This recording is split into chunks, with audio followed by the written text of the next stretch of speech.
What's up, everybody? Welcome back to the Toma Todito Boxing Show.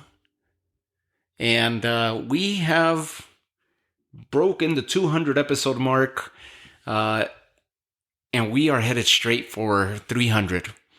No more short goals. We are shooting for 300, and let's hope that we could get the time to get organized and get going into an interview format.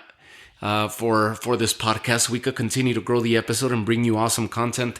Thank you guys for the continued follows, for the continued likes, for the continued comments. I've started to receive some emails from you guys. Thank you guys. I love it. I love the correspondence, and I love to start merging that communication gap with you guys. Also, let's hope that we could get into some other big fights. We had the chance a few weeks back to go to the Munguia Rider and cover that event live, and I hope you enjoyed those episodes as we were live from the arena, bringing the action and uploading episodes for you guys. And if this happens again, hopefully soon, hopefully in the next month or so, we could get another invite, and we'll do the very same and bring you some more live action from whichever arena it may be.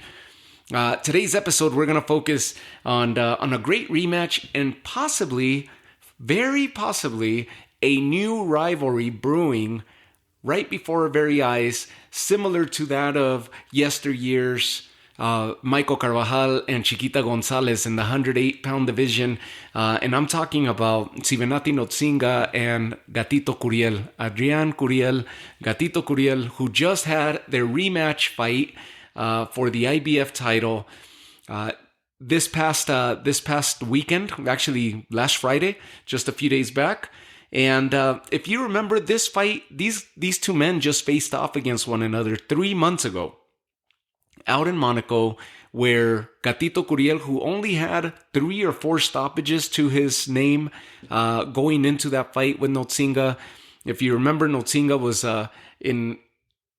he was already like knocking on the door or starting to be in talks to fight Bomba Gonzalez or Taraji to have a big unification fight.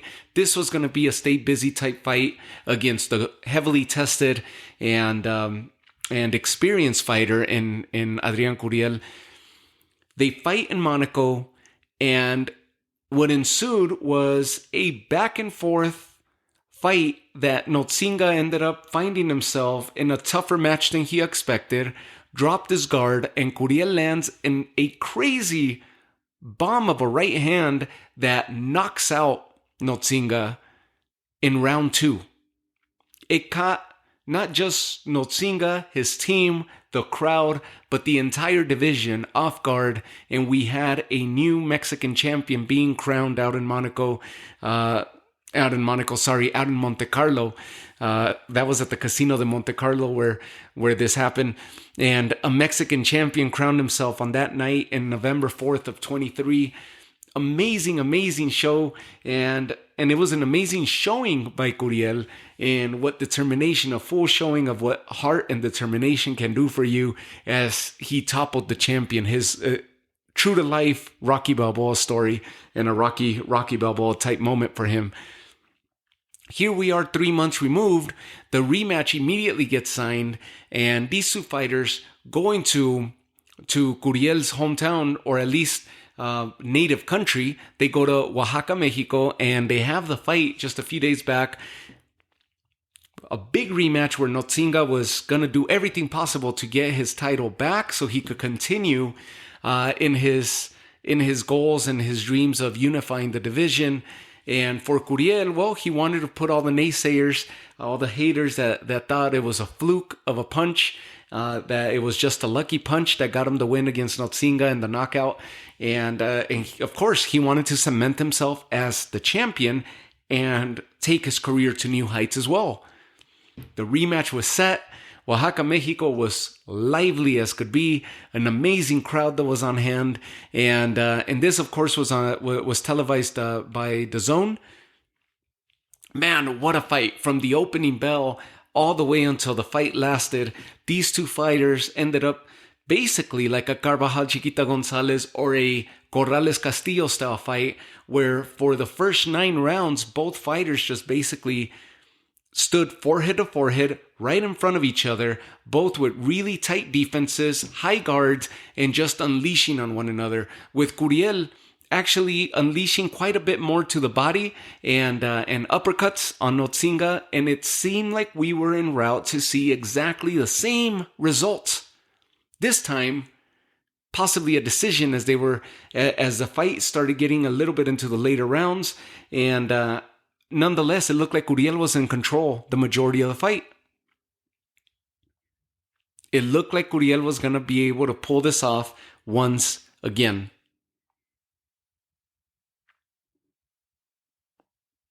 He was ahead on the scorecards.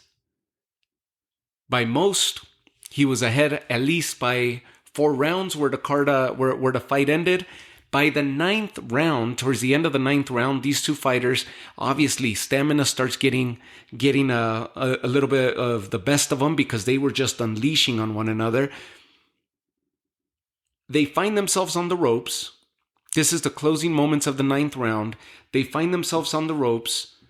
They end up clinching and being tight in guard with one another, and Notshinga ends up landing some body shots that Curiel complains and feels that they were somewhat low blows. The referee breaks them up. Curiel immediately covers ground, goes against the ropes, putting Notshinga's back to the ropes, once again finding himself on the back step.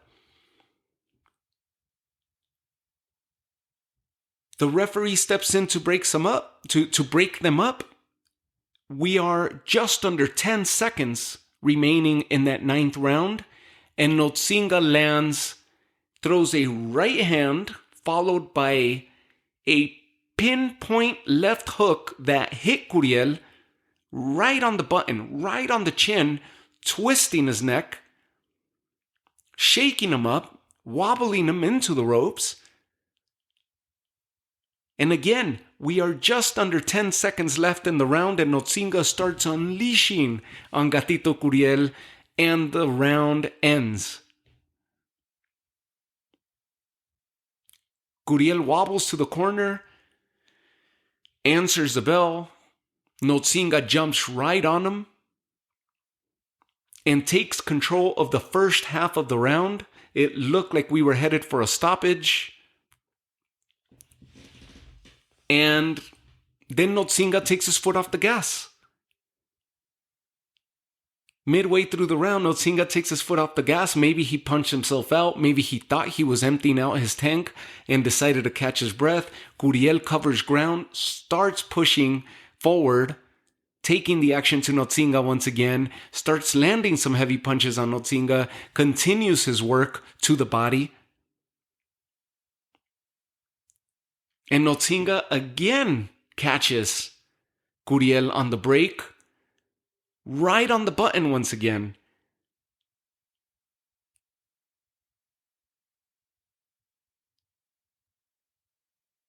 And eventually ends up stopping Curiel.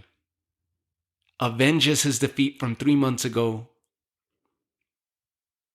Just swarms him in the corner to where the referee has to come save him, save Curiel, waves off the fight, and Notshinga is once again the IBF light flyweight world champion, gets his revenge, gets his title back, gets the upset in a similar fashion to how Curiel defeated him just 3 months prior, from one upset to the next.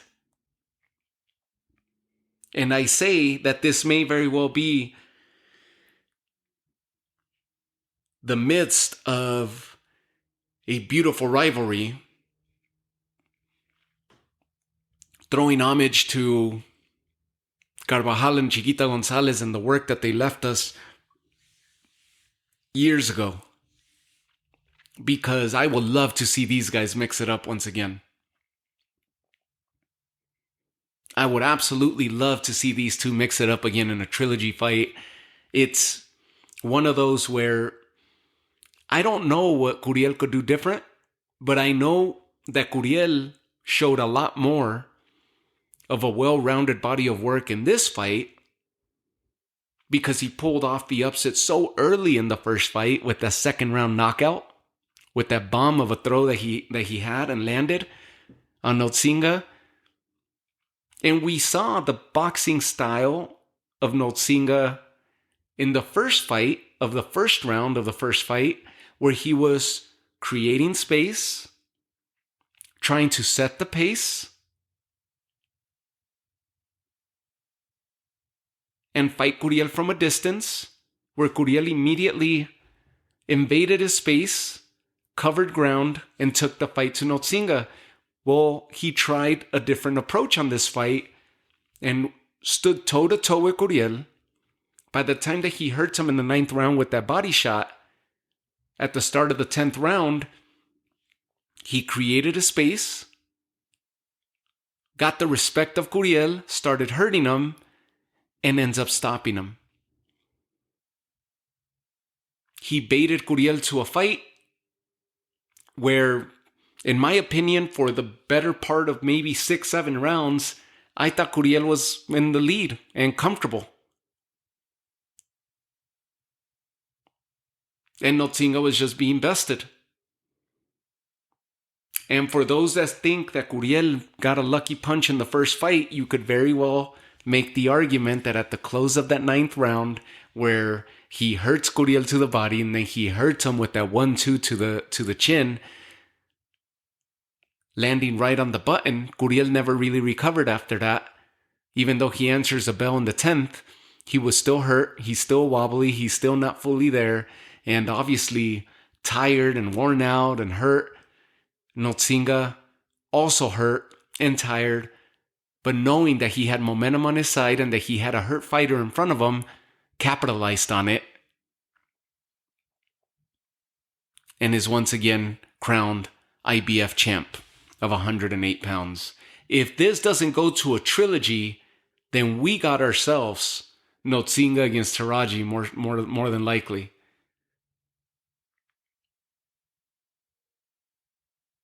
What an amazing fight and an amazing showing of show and display of heart and determination by both fighters.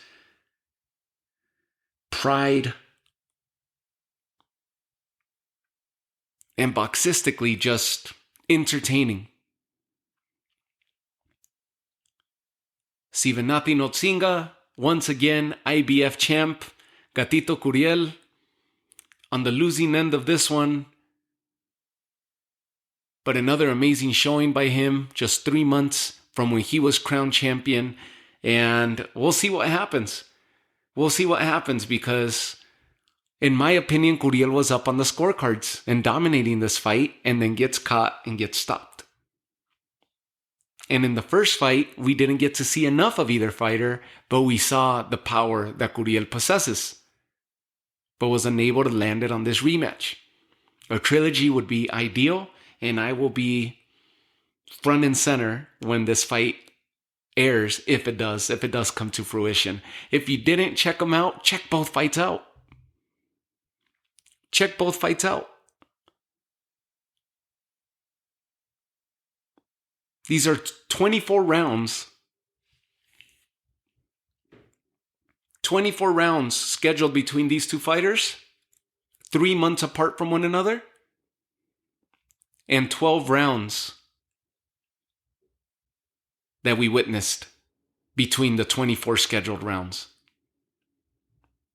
In 2 fights, these two guys fought 12 rounds against one another in 24 scheduled rounds. And what rounds they were.